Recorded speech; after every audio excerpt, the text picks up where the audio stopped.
Hello అండి అందరికీ. అందరు ఎలా ఉన్నారు? నేనైతే చాలా బాగున్నాను. మా సైడ్ అయితే ఇవాళైతే ఫుల్గా వర్షం అయితే స్టార్ట్ అయిపోయిందనమాట.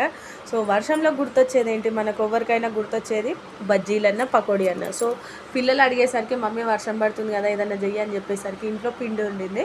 సో శనగపిండితో అయితే పకోడీ అయితే వేద్దాం అనుకుంటున్నా. సో అందులోకి అయితే సన్నగా అయితే కట్ చేద్దామంటే నైఫ్ తోటి కుదరలేదు. సో అందుకే అలా అయితే తురుగుతుంటే మరీ సన్నగా వస్తున్నాయి అని చెప్పేసి అయితే ఇక నైఫ్ తోటే కట్ చేసి పిండిలో ఆనియన్స్, కారము, ఉప్పు, ఇంకా కొంచెం అల్లం వెల్లుల్లి పేస్ట్ కూడా వేసేసుకోవాలి.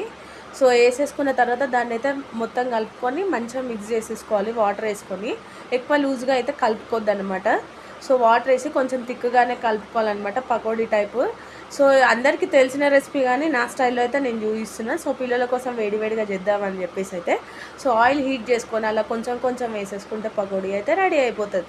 సో ఇంత పకోడీలోకి ఛాయ్ లేకపోతే కాంబినేషన్ బాగుండదు కదా. సో ఛాయ్ పకోడీ రెడీ.